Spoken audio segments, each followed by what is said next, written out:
പറയുന്നുണ്ടോ? ഇല്ല എന്ന് പറയുന്നത് എഴുന്നേറ്റോന്നേ. ഇല്ല എന്ന് പറയുന്നത് എഴുന്നേറ്റോ? അയ്യോ മതി മതി. ഇത്രയും പേര് പിടിച്ചു പറയാൻ ഓട്ടോ. പോയിരുന്നേ എല്ലാരും പോയിരുന്നോ? നിങ്ങൾ പറഞ്ഞു ഇല്ലാന്ന്. പക്ഷെ അവരെന്റെ കയ്യിൽ നിന്ന് എന്തോ ഒരു സാധനം ഞാൻ പറയുന്നുണ്ടെന്ന്. ഞാൻ പറയുന്നതെന്നറിയാമോ? ഈ നമ്മുടെ കയ്യിരിപ്പ് എന്ന് പറയുന്നത്, നമ്മുടെ ഈ കയ്യിരിപ്പ് നമുക്കും ദൈവത്തിന് മാത്രമേ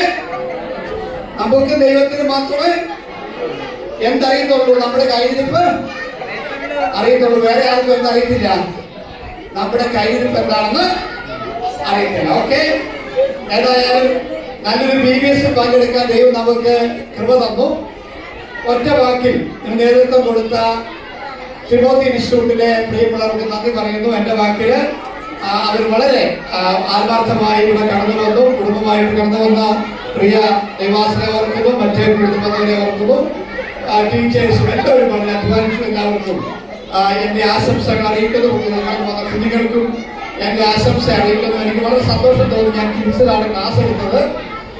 ആ ക്ലാസ് വളരെ ഒരു പോർഷൻസ് വളരെ ആരോ ഒത്തിയിരുന്ന് പ്രാർത്ഥിച്ച് വളരെ ഒരുങ്ങിയ ഒരു പോർഷനായിട്ട് എനിക്ക് തോന്നി. കാരണം വളരെ ഉപകാരപ്പെടുന്ന ഒരു പോർഷനായിരുന്നു അവർക്ക് അത് ഒരുക്കിയത്. തീർച്ചയായിട്ടും ഇതിനുവേണ്ടി കഷ്ടപ്പെട്ട എല്ലാവരെയും തിമോത്തി ഇൻസ്റ്റിറ്റ്യൂട്ടിലെ ആരെങ്കിലും എനിക്ക് അറിഞ്ഞുകൂടാ, നമ്മൾ കാണാത്ത ഒത്തിരി പേരുണ്ടായിരിക്കാം. അവർക്കെല്ലാവർക്കും ദൈവം അനുഗ്രഹിക്കട്ടെ. നിങ്ങൾ എല്ലാവരും ദൈവം സഹായിക്കട്ടെ. ഇതിന് കഷ്ടപ്പെടുന്ന തിമോത്തി ഇൻസ്റ്റിറ്റ്യൂട്ടിലെ എല്ലാവർക്കും ഈ സഭ, ദേവദാസൻ കുടുംബം, പ്രത്യേകിച്ച് ഇവിടെ ആയിരിക്കുന്ന ടീച്ചേഴ്സ്, ഈ സഭയിലെ പ്രിയ അംഗന്മാർ, ആന്റിമാർ എല്ലാവരും നിങ്ങൾക്ക് എല്ലാവർക്കും എൻ്റെ ആശംസ അറിയിക്കുന്നു. ദൈവം